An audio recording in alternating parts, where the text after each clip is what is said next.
글로벌 전략연구소의 연구 주관인 세구치 키요유키는 미국 워싱턴과 보스턴을 방문해 미 정부 고위 관계자들 및 공화당과 민주당의 정치인들을 비롯한 학자들 수십 명과 대화를 나눈 후 현재 미국의 여론을 전하는 칼럼을 니케이 비즈니스에 기고하였는데요. 필자는 일본 정부가 한국 수출에 대한 엄격화를 발표한 지 3개월이 지난 지금 이 일본 정부의 조치에 대해 미국 지식인의 대부분은 일본에게 좀 더 큰 그림을 보고 판단하길 원했다고 이야기했음을 전하고 있습니다. 미국은 일본이 뭔가 다른 방식으로 생각하길 원한다는 것인데요. 그 이유로 두 가지를 꼽고 있습니다.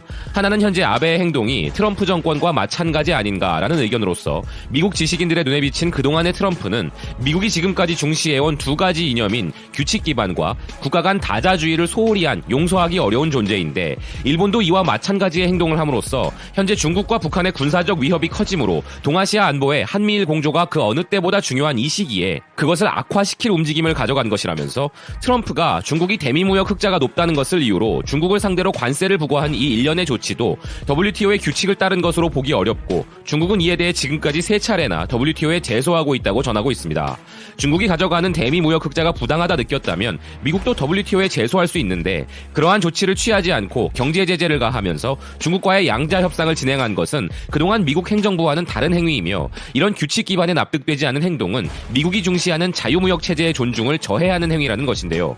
남중국해와 관련해서 시진핑이 하고 있는 행동 역시 트럼프와 마찬가지라고 비난하고 있습니다. 필자는 일본은 지금까지 이러한 트럼프가 보여준 행위들과는 달리 규칙 기반 및 국가 간 다자주의를 중시하여 국제사회에서 존중받아왔으나 이번 한국에 대한 수출관리 엄격화로 인하여 트럼프를 비난하는 입장의 미국 지식인들에게 지금까지의 일본이라면 취하지 않았을 행위로 비춰지고 있다고 전합니다. 이어 필자는 이 엄격화 자체를 위반이라고 평가하는 의견은 없지만 다자주의에 대해서는 양국 간 교섭으로 한국을 압박했다.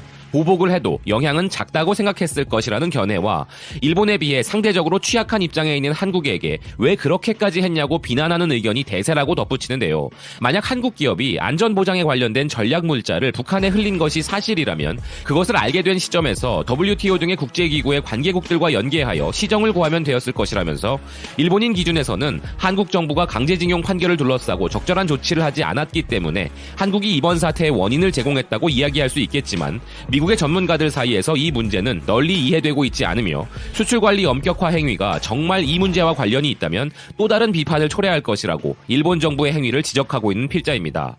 그리고 필자는 중국이 군사 예산의 확대를 계속하고 있고 북한은 신형 잠수함 탄도미사일까지 발사하고 있는 동아시아의 안보 문제와 관련하여 그 어느 때보다 한미일이 일체가 되어 지역 안정을 도모해야 할 판에 한국의 반발을 불러일으켜 통합을 방해하는 행위가 일본에서 나온 것도 미국 지식인들의 비판을 초래하고 있다고 전하고 있는 것인데요.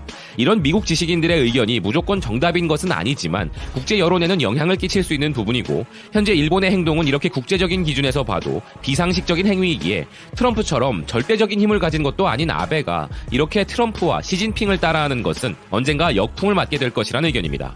지금까지 BK 뉴스였습니다. 시청해주셔서 감사드립니다.